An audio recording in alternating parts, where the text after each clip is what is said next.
तो चलिए भाई, सभी को गुड इवनिंग। तो कैसे हैं आप सभी लोग? स्वागत है आप सभी का आज की इस क्लास में। तो बेटा, कल की क्लास में हम लोगों ने प्यारे बच्चों डिस्कस कर लिया था दूरी और विस्थापन के बारे में, और हम लोगों ने वहां पे हर एक टाइप के क्वेश्चन भी डिस्कस कर लिया था। ठीक है, तो चलिए आज की क्लास में हम लोग बेटा पढ़ने वाले हैं चाल के बारे में, ठीक है, वेग के बारे में, त्वरण के बारे में और औसत चाल के बारे में। ठीक है, चलिए तो सभी को गुड इवनिंग। क्या आप सभी लोग तैयार हैं आज की इस क्लास के लिए? फटाफट बताइए भाई साहब, जल्दी से बताइए, बिना सेशन को देर किए हुए भाई, जल्दी से।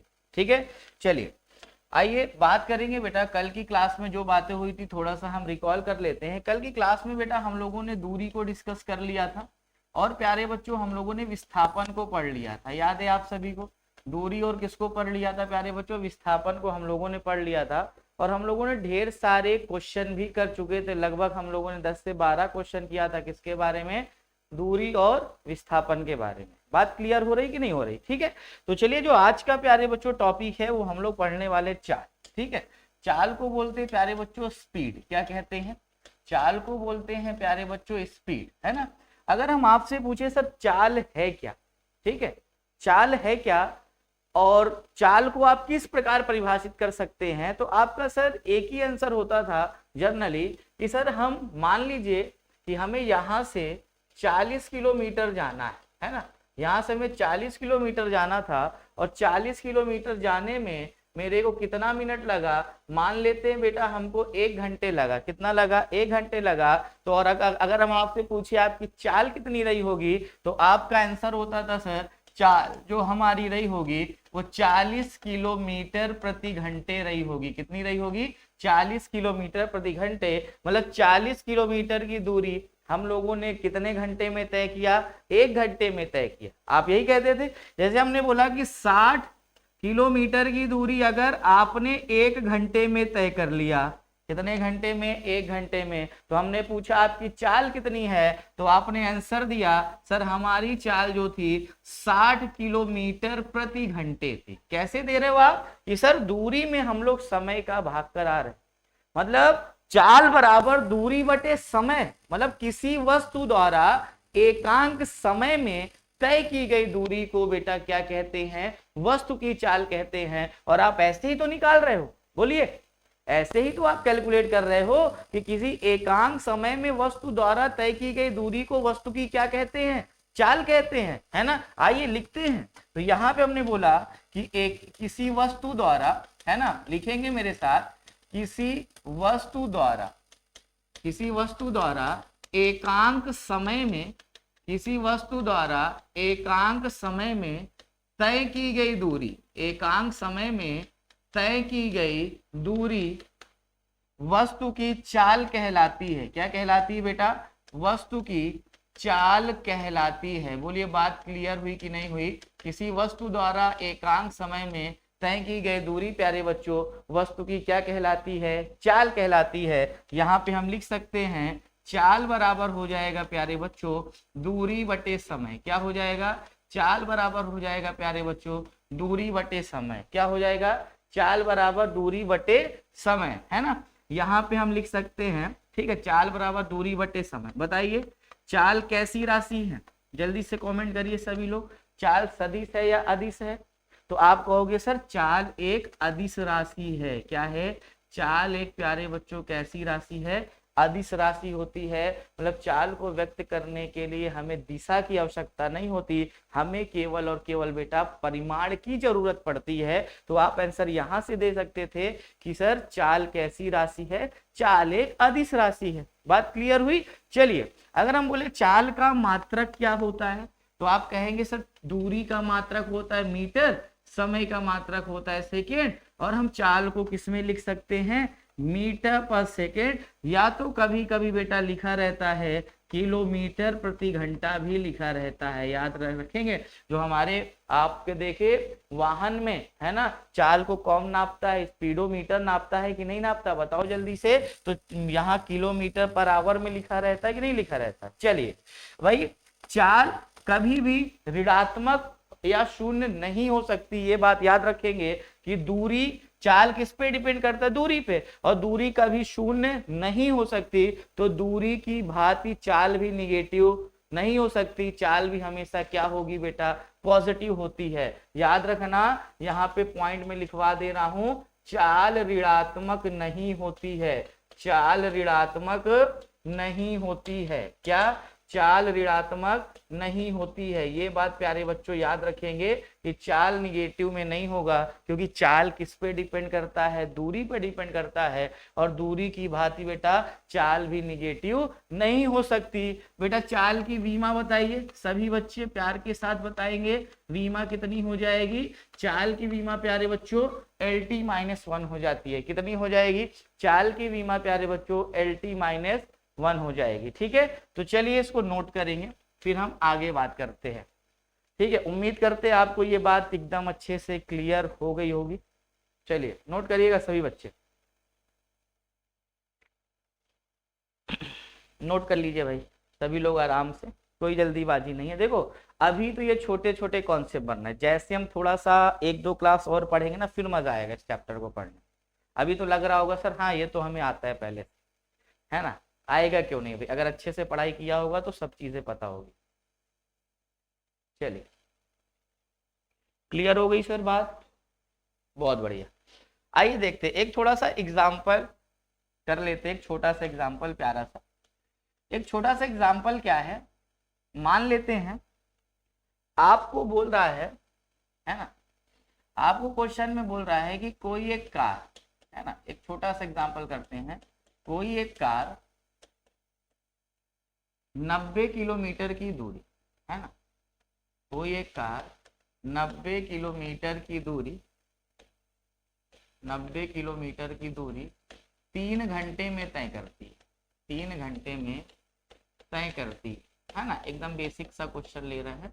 कोई एक कार है वो 90 किलोमीटर की दूरी प्यारे बच्चों 3 घंटे में तय करती। कितने घंटे में तय करती है? 3 घंटे में तय करती।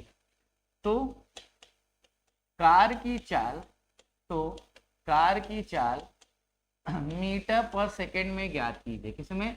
मीटर पर सेकंड में ज्ञात कीजिए। ठीक है, ये आपको बोल रहा है कि प्यारे बच्चों कार की चाल किसमें ज्ञात करिए? मीटर पर सेकंड में ज्ञात करिए। क्वेश्चन दिया है सामने। चलिए क्वेश्चन एकदम आसान सा है, कोई लोड लेने वाली बात नहीं है, कर सकते थे। बताइए एक क्वेश्चन बताता हूँ। आइए यहाँ पे दिया है बेटा चाल, है ना, चाल सॉरी दूरी दिया हुआ है ना, चाल पूछा है। यहाँ पे बेटा दूरी आपको दिया है, या तो इसको S से लिख लो या D से लिख लो। दूरी कितना दिया है? 90 किलोमीटर।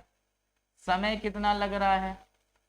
समय लग रहा है बेटा 3 घंटे लग रहा है। तो चाल बराबर हो गया दूरी बटे समय, यही तो होता है, चाल बराबर होता है दूरी बटे समय। दूरी है 90 किलोमीटर, समय है 3 घंटे, तो बताइए 30 × 90, 30 किलोमीटर प्रति घंटे की चाल थी कि नहीं थी। अब आपसे क्वेश्चन में पूछ रहा है कि इस 30 किलोमीटर प्रति घंटे की चाल को प्यारे बच्चों मीटर पर सेकंड में बदलिए। क्या बदलिए?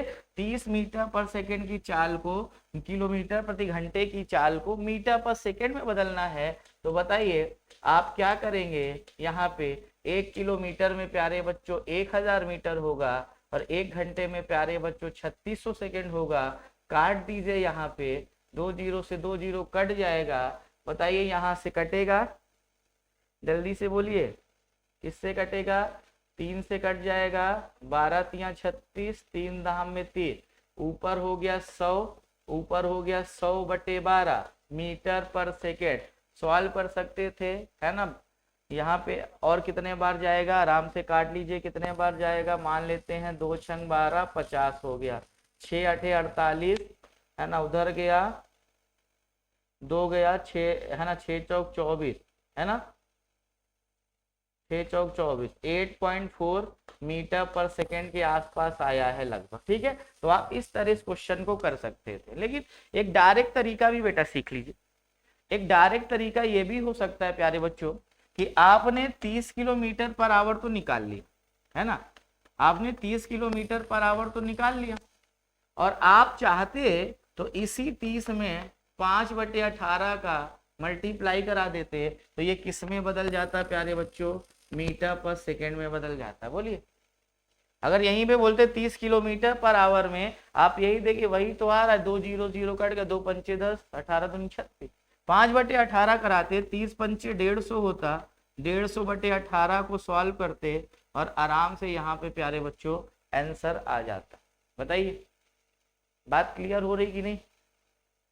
तो आप ऐसे भी सब कर सकते हैं, किलोमीटर पर आवर को मीटर पर सेकंड में बदलने के लिए 5/18 और मीटर पर सेकंड को किलोमीटर पर आवर में बदलने के लिए 18/5 से गुणा करा सकते हैं। इस बात को आप नोट कर लीजिए। चलिए यहाँ पे लिख लीजिएगा, है ना, जैसे हम यहाँ पे लिखवा दे रहे हैं, बेसिक बात है लेकिन आप यही भूल जाते हो। किलोमीटर प्रति घंटे को मीटर पर सेकेंड में बदलना है तो 5/18 से गुणा कराइए। अगर मीटर पर सेकेंड को किलोमीटर प्रति घंटे में बदलना है तो यहाँ पे प्यारे बच्चों 18/5 से गुणा कराइए। ठीक है, चलिए नोट कर लीजिएगा। ये बात छोटी बात है लेकिन बहुत इंपॉर्टेंट बात है, और आप लोग यहीं पे मिस्टेक कर देते हो तो आगे फिर गलत आना ही है ना। आपको लग रहा होगा बहुत बेसिक बात है लेकिन गलती भी यहीं पे होती है। ठीक है, चलिए भाई नोट हो गया।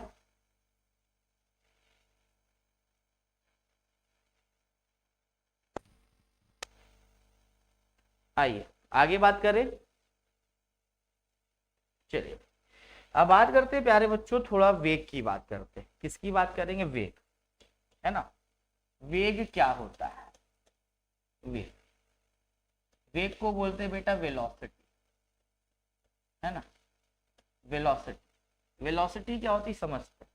आप देखा है कि इनिशियल वेलोसिटी, प्रारंभिक वेग, अंतिम वेग, है ना। 2 प्रकार के वेग तो आपने 9th में सुना होगा। आखिर ये वेग है क्या? सर हम वेग को समझे कैसे? दोनों में अंतर तो कुछ नहीं समझ में आता कि जो चाल है सर वही वेग है, लेकिन वेग में सर दिशा होती है और चाल में सर दिशा नहीं होती। मतलब साफ है कि एक सदिश राशि है तो एक अदिश राशि है। तो सर अगर हम वेग को परिभाषित करना चाहें तो प्यारे बच्चों किसी दी हुई निश्चित दिशा में गति के माप को क्या कहते हैं बेटा? वेग कहते हैं। क्या कहते हैं?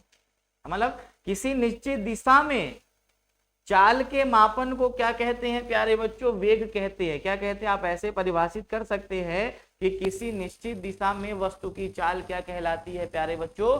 वेग कहलाती है। यहाँ पे आप ऐसे लिख सकते हैं कि किसी निश्चित दिशा में वस्तु की चाल, यहाँ ऐसे लिखिए, किसी निश्चित दिशा में वस्तु की चाल को क्या कहते हैं प्यारे बच्चों? वस्तु की चाल को वेग कहते हैं। क्या कहते हैं? किसी निश्चित दिशा में वस्तु की चाल को वेग कहते हैं। या तो आप ऐसे भी बता सकते हो कि किसी वस्तु द्वारा, ऐसे भी लिख सकते हो बचपन वाली परिभाषा, कि किसी वस्तु द्वारा एकांक समय में, ऐसे लिख सकते हो, एकांक समय में तय किया गया विस्थापन। क्या बेटा? तय किया गया विस्थापन। क्या? तय किया गया विस्थापन वस्तु का वेग कहलाता है। आप ऐसे भी परिभाषित कर सकते हो, वस्तु का वेग कहलाता है। बात समझ में आई? कोई लोड लेने वाली बात नहीं है भाई, कोई लोड लेने वाली बात नहीं है। तो बताइए दोनों तरह से हम परिभाषित कर सकते हैं। अगर हम जर्नल मतलब में समझे तो आप ये बात बता सकते हो कि सर किसी फिक्स डायरेक्शन में जो वस्तु की चाल है उसको हम क्या कहते हैं? वेग कहते हैं। या तो किसी वस्तु द्वारा तय किया गया विस्थापन एकांक समय में क्या कहलाता है?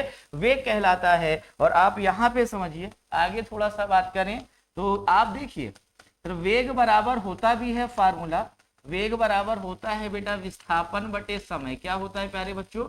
वेग बराबर होता है विस्थापन बटे समय। बात क्लियर हो रही कि नहीं हो रही?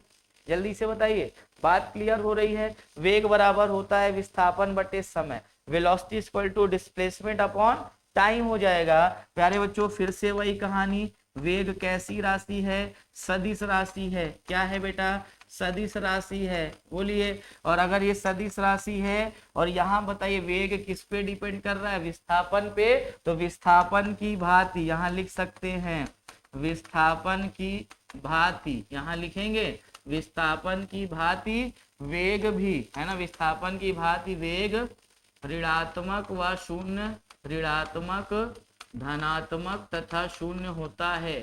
ऋणात्मक, धनात्मक तथा शून्य होता है। ठीक है, ये बात याद रखेंगे कि विस्थापन की भांति वेग भी क्या होता है बेटा, निगेटिव हो सकता है, पॉजिटिव हो सकता है और जीरो भी हो सकता है, क्योंकि ये किस पे डिपेंड करता है प्यारे बच्चों, डिस्प्लेसमेंट पे डिपेंड करता है। बात समझ में आई?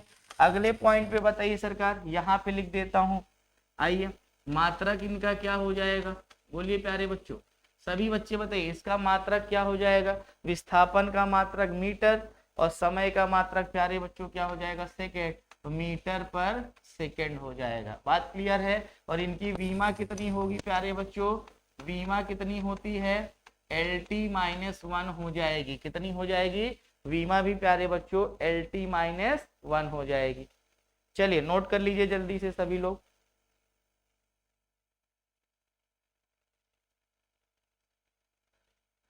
चलिए जल्दी से नोट कर लीजिए भाई सभी बच्चे।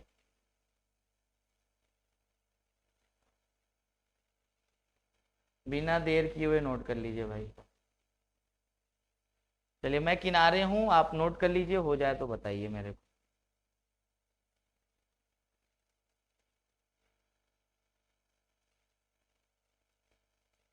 चलिए भाई,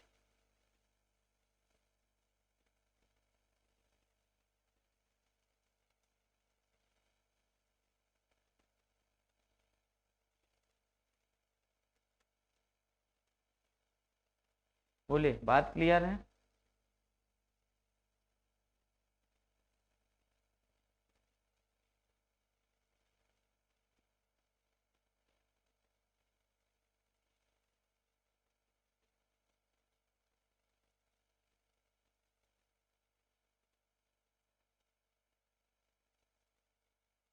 चलिए भाई, आइए देखते हैं। बहुत बढ़िया, नोट हो गया, ठीक है ना? चलिए ये तो बात हो गई प्यारे बच्चों किसकी, वेग की बात होगी। अब थोड़ा सा यहाँ पे देखते, है ना, वेग को थोड़ा सा और समझते हैं। बस बेटा कहीं कहीं आपको यू दिखा मिलेगा, समझिए यू दिखा मिलेगा प्यारे बच्चों, क्या दिखा मिलेगा, यू। यू को प्यारे बच्चे बोलते हैं प्रारंभिक वेग। क्या कहते हैं, यू को बोलते हैं बेटा प्रारंभिक वेग, है ना, याद रखिएगा। और वी को बोलते हैं प्यारे बच्चों अंतिम वेग। क्या बोलेंगे, वी बराबर क्या होता है बेटा, अंतिम वेग। ये टर्म है, पहचानिए कि अगर यू कहीं पे दिख रहा है तो वो इनिशियल वेलोसिटी है, वी कहीं पे दिख रहा है प्यारे बच्चों वो हमारी फाइनल वेलोसिटी हो जाएगी। जैसे हमने बोला, हम आपको समझा रहे हैं कि कोई कार, है ना, कोई कार विरामावस्था में, किसमें है, कोई कार विरामावस्था से चलना प्रारंभ करती है। मैं आपको यू और वी का मतलब समझा रहा हूं, चलना प्रारंभ करती है, कैसे पहचाने, है ना, कोई कार विरामावस्था से चलना प्रारंभ करती है, ठीक है। देखिए अगर कोई कार बेटा विराम से चलना प्रारंभ कर रही है तो इसका मतलब क्या है कि सर विरामावस्था से, कहाँ पे बेटा, विरामावस्था से जब चलना वो प्रारंभ कर रही है तो इसका प्यारे बच्चों साफ साफ मतलब है कि प्रारंभिक चाल इसकी कितनी रही होगी प्यारे बच्चों, शून्य रही होगी, है ना। इसकी जो प्रारंभिक वेग है, इनिशियल वेलोसिटी जो है वो कितनी रही होगी प्यारे बच्चों, जीरो रही होगी। प्रारंभिक वेग इसका कितना रहा होगा प्यारे बच्चों, जीरो रहा होगा, ठीक है। एक तो क्वेश्चन में ऐसा बोल सकता है, ठीक है, ये लैंग्वेज में बता रहा हूँ कि जहां से आप पकड़ेंगे सर यू वी है क्या, ठीक है। और बोल सकता है कि कोई कण है ना, या तो कोई कार है, ऐसा भी बोल सकता है दूसरा टाइप, कोई कार 10 किलोमीटर प्रति घंटे की चाल से चलती है, 10 किलोमीटर प्रति घंटे की चाल से चलती है। क्वेश्चन की लैंग्वेज समझिए, कोई कण 10 किलोमीटर प्रति घंटे की चाल से चलती है और 5 सेकंड बाद रुक जाती, और 5 सेकंड बाद रुक जाती। लैंग्वेज को समझिए, मैं समझाना चाह रहा हूँ वी और यू का मतलब। बोल रहा है कि कोई कार 5-10 किलोमीटर प्रति घंटे की चाल से चल रही है, तो जब बताओ जब वो चल रही है तो इस बार ये बेटा क्या बनेगा, प्रारंभिक वेग। क्या बनेगा बेटा, यू बनेगा इस बार ये। और प्यारे बच्चों और रुक जाती है तो रुक जाती है बेटा वी कितना हो जाएगा इस बार, जीरो हो जाएगा। मतलब जो फाइनल वेलोसिटी है वो कितनी हो जाएगी, जीरो हो जाएगी। और जो प्यारे बच्चों इनिशियल है वो कितनी हो जाएगी प्यारे बच्चों, 10 किलोमीटर पर आवर। ऐसे लैंग्वेज देगा क्वेश्चन में, पकड़ना पड़ेगा, पढ़ के वहां यू भी डायरेक्ट तो नहीं समझ में आएगा, इसलिए मैं आपको अलग से समझा रहा हूँ यहाँ पे कि सर किस तरह आप क्वेश्चन को पकड़ सकते हैं, वहां पे किस तरह क्वेश्चन में आप अप्रोच कर सकते हैं। बात क्लियर हुई कि नहीं हुई, जल्दी से बताइए। चलिए भाई, उम्मीद करते हैं बात क्लियर हो गई होगी। नोट कर लीजिए इस बात को आप अच्छे से कि सर u क्या है, प्रारंभिक वेग इनिशियल वेलोसिटी, और v क्या है बेटा फाइनल वेलोसिटी। और क्वेश्चन की लैंग्वेज अगर इस प्रकार दे तो ये जो स्पीड जो वेलोसिटी है वो u होगी, और बोल रहा है कि इतनी देर चल, इतनी चाल से चलने के बाद इतने सेकंड में रुक जाती है, मतलब फाइनल 0 हो जाएगा। और विरामावस्था से चलना प्रारंभ करती है, मतलब इनिशियल 0 हो जाएगा। बात क्लियर हो रही है। चलिए, ये बात आप याद रखेंगे। आइए अगली बात करते हैं हम। अब बात करते हैं प्यारे बच्चों थोड़ा सा त्वरण की बात करते हैं। किसकी बात करेंगे? त्वरण की बात करेंगे। एक्सेलरेशन, त्वरण को बोलते हैं प्यारे बच्चों एक्सेलरेशन, है ना, जिसको आप लोग एक्सेलरेशन बोलते। बेटा त्वरण है क्या, समझिए। त्वरण एक्सेलरेटर, जानते हो ना, एक्सेलरेटर। आपके बाइक में एक्सेलरेटर होता है, स्कूटी में एक्सेलरेटर होता है, बोलिए हाँ या ना। होता है, बिल्कुल। अच्छा होता है, उसका काम क्या है? उसका काम क्या है, ईमानदारी बता। वेग को परिवर्तित करना, बताइए उसका काम क्या है? वेग को परिवर्तित करना, बताइए यही तो काम है। मतलब किसी वस्तु का, या तो किसी वस्तु का एकांक समय में, किसी वस्तु के एकांक समय में होने वाले वेग परिवर्तन को क्या कहते हैं? त्वरण कहते हैं। या तो किसी वस्तु के वेग परिवर्तन की दर को क्या कहते हैं प्यारे बच्चों? त्वरण कहते हैं। क्या कहते हैं? त्वरण कहते हैं। तो यहाँ पे लिख सकते हैं कि किसी वस्तु में, ऐसे भी परिभाषित कर सकते हैं, किसी वस्तु के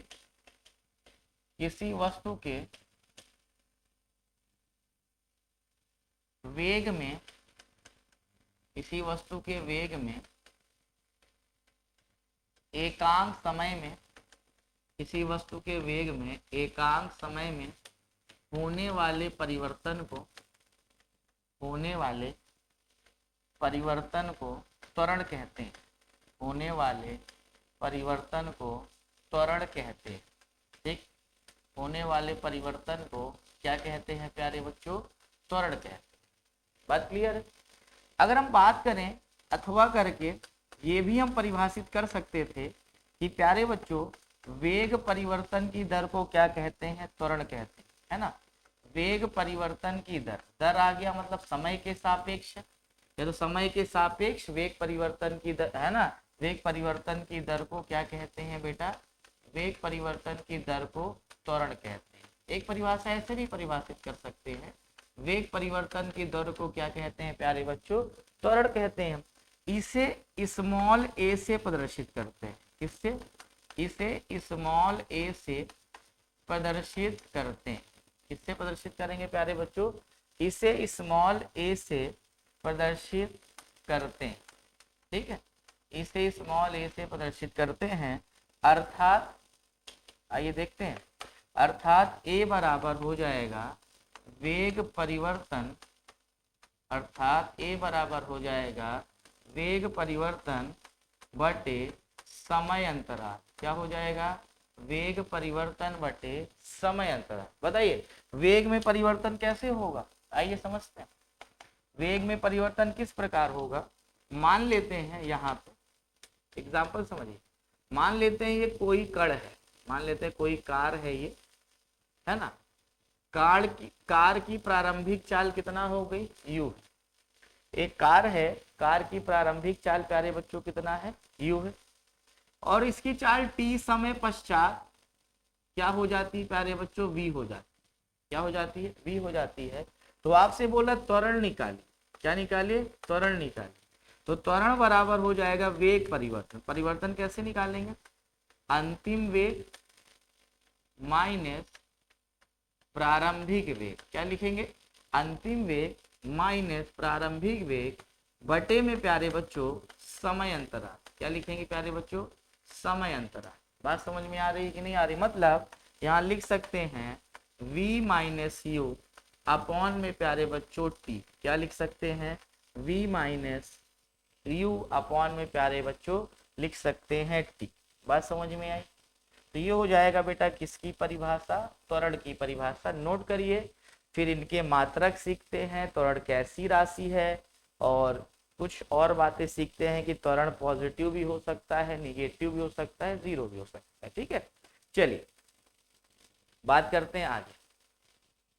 ये नोट कर लीजिए आप लोग, मैं एकदम साइड में हूँ, आप आराम से नोट करिए इत्मीनान के साथ, कोई जल्दीबाजी नहीं, कोई टेंशन वाली बात नहीं है, आप आराम से नोट कर लीजिए।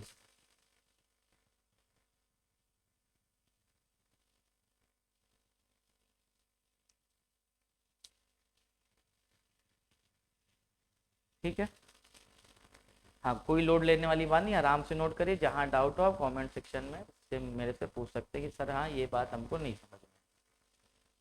चलिए बहुत बढ़िया, बात क्लियर हो गई। आइए अब हम बात करें बेटा कुछ पॉइंट्स के बारे में, तो आप नोट करेंगे, है ना। पता ही बेटा त्वरण कैसी राशि है, बचपन से पता है सबको कि प्यारे बच्चों त्वरण हमारी सदिश राशि होती है। कैसी है? सदिश राशि। कोई समस्या प्यारे बच्चों? त्वरण कैसी राशि है? सदिश राशि है। अगर हम बात करें बेटा इसका मात्रक, है ना, इसका मात्रक, तो बताइए मात्रक इसका हो जाएगा प्यारे बच्चों मीटर पर सेकेंड स्क्वायर। क्या हो जाएगा? मीटर पर सेकेंड स्क्वायर हो जाएगा। त्वरण का मात्रक क्या होता है बच्चे? मीटर पर सेकेंड स्क्वायर हो जाएगा, है ना। और इसकी प्यारे बच्चों वीमा अगर हम बात करें, अगर हम इसकी वीमा बात करें प्यारे बच्चों, तो वीमा कितनी हो जाएगी? LT-2 हो जाएगी। कितनी होगी? मीटर का L टाइम का 2 ऊपर जाएगा LT-2 हो जाएगी। ठीक है, चलिए अब बात करते हैं सर जो त्वरण है वो पॉजिटिव भी हो सकता है, निगेटिव भी हो सकता है, और जीरो भी हो सकता है। असल रेशन पॉजिटिव भी हो सकता है, निगेटिव भी हो सकता है, और प्यारे बच्चों जीरो भी हो सकता है। ठीक है, तो ये कुछ बातें आप नोट करेंगे, है ना। अब बात आती है सर अगर असल रेशन निगेटिव है, क्या है प्यारे प्यारे बच्चों? असल रेशन अगर निगेटिव है तो प्यारे बच्चों इसको बोलते हैं मंदन। क्या कहते हैं? मंदन। मंदन इज कॉल्ड बेटा रिटार्डेशन। क्या कहते हैं इसको? रिटार्डेशन इंग्लिश में कहते हैं, और हिंदी में इसको बोलते हैं प्यारे बच्चों मंदन। मंदन मतलब ऋणात्मक त्वरण को क्या कहते हैं? मंदन कहते हैं। मतलब जब वस्तु का वेग परिवर्तन घटता जा रहा है, घटता जा रहा है, निगेटिव बात हो रही है। जैसे अगर हम यहाँ पे ग्राफ में बात करें, v और t में बात करें, अगर ऐसा है, ऐसा ये लगातार इसका त्वरण क्या हो रहा है ना, ये निगेटिव स्लोप है। कैसा स्लोप है? निगेटिव स्लोप है। तो इसी को क्या बोलते हैं बेटा? रिटार्डेशन कहते हैं, मंदन कहते हैं। अगर आपसे कोई पूछे सर रिटार्डेशन है क्या, मंदन है क्या, तो आप कहना सर किसी वस्तु के ऋणात्मक त्वरण को, किसी वस्तु के ऋणात्मक त्वरण को, किसी वस्तु के ऋणात्मक त्वरण को, है ना, किसी वस्तु के ऋणात्मक त्वरण को मंदन कहते हैं। क्या कहते हैं बेटा? मंदन कहते हैं। बात समझ में आई कि नहीं आई? किसी वस्तु के ऋणात्मक त्वरण को क्या कहते हैं? मंदन कहते हैं, मतलब negative acceleration of the body. ठीक है, इज कॉल्ड रिटार्डेशन। चलिए इतनी बातें नोट करिए, फिर एक एग्जांपल कर लेते हैं, है ना। देखिए इस तरह एक्सेलरेशन पे बेसिक क्वेश्चन बन सकता है। बाकी जब हम इक्वेशन ऑफ मोशन पढ़ लेंगे और ग्राफ पढ़ लेंगे भाई, लाजवाब क्वेश्चन कराऊंगा, बिल्कुल परेशान ना हो, मजा आ जाएगा, छा जाओगे क्वेश्चन करते करते। चलिए बात क्लियर है। आइए एक एग्जांपल देख लेते हैं इस पे। चलिए उम्मीद करते हैं नोट हो गया सभी का। चलिए अगर हम यहाँ पे बात करें प्यारे बच्चों, एक क्वेश्चन लेते हैं। बोल रहा है कि कोई कार है, कोई कार विरामावस्था से, जैसे भी हमने बताया, कोई कार विरामावस्था से चलना प्रारंभ करती, कोई कार विरामावस्था से चलना प्रारंभ करती है, और वह 10 सेकेंड पश्चात, और वह 10 सेकेंड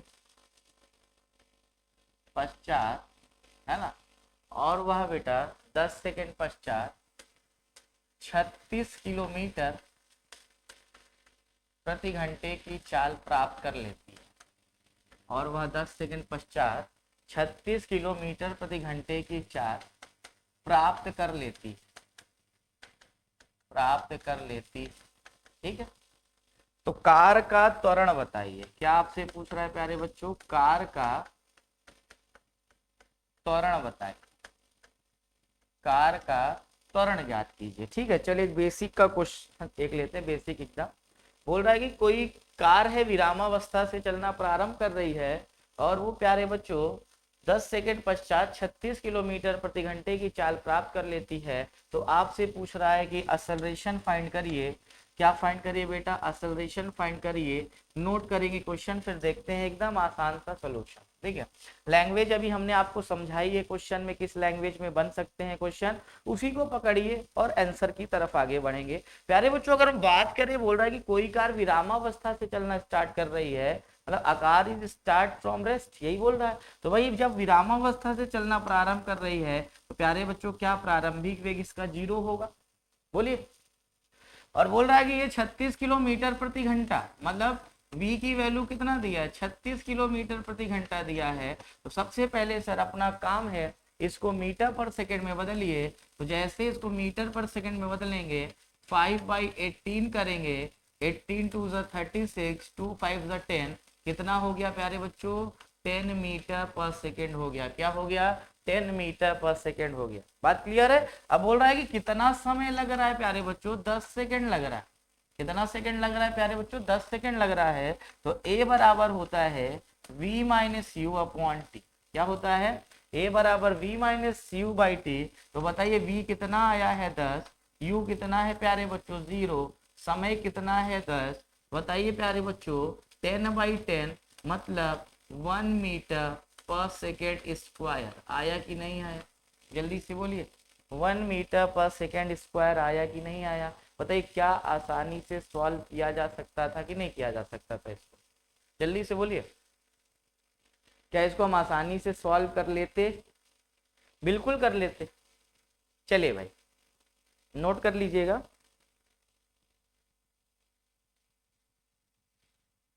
चलिए नोट करिए। फिर हम कुछ क्वेश्चन आपको देते हैं, आज की क्लास हम यहीं तक रखेंगे।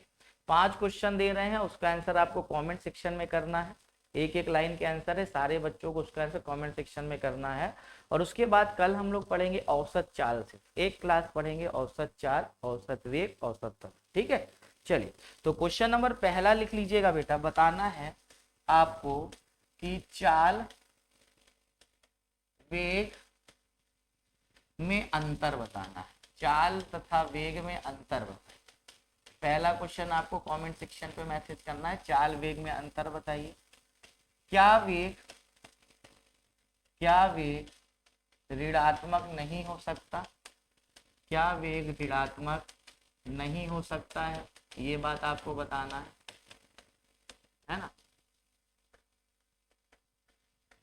ऋणात्मक त्वरण को क्या कहते हैं, ऋणात्मक त्वरण को क्या कहते हैं। जितनी बातें आज की क्लास में सीखा वही बात आपको कमेंट सेक्शन में एक एक लाइन के आंसर है करना है सभी बच्चों को। ऋणात्मक त्वरण को क्या कहते हैं, ठीक है। क्वेश्चन नंबर 4, वेग कैसी राशि, सदिश या अदिश बताना। वेग कैसी राशि, ठीक है, ये बताना है। फिर इसके बाद 5वां क्वेश्चन प्यारे बच्चों, क्वेश्चन मार्क लगा लो यहाँ पे। चलिए फिर 5वां क्वेश्चन प्यारे बच्चों क्या बताना है कि त्वरण की बीमा, त्वरण की बीमा क्या होगी, बीमा क्या होगी, ठीक है। जितनी बातें क्लास में पढ़ा है उन्हीं में से हमने 5 क्वेश्चन आपको दिया है, नोट करिए। आपको ये क्लास के बाद कमेंट सेक्शन में इसका आंसर करना है, ठीक है। सभी बच्चे, जितने भी बच्चे देख रहे हैं, सभी प्यारे बच्चों को क्लास के बाद इसका आंसर कमेंट सेक्शन में करना है। इज इट क्लियर और नॉट, फटाफट बोलिए, क्लियर हो गई ये बात। चलिए बहुत बढ़िया भाई। तो प्यारे बच्चों आज की क्लास हम यहीं तक रखेंगे, मिलते हैं अगली क्लास में, तब तक ले सभी को bye, good night, tata, see you. कल की क्लास औसत चाल की होगी, ठीक है। तो चलिए भाई मिलते हैं अगली क्लास में, तब तक ले सभी को बाय।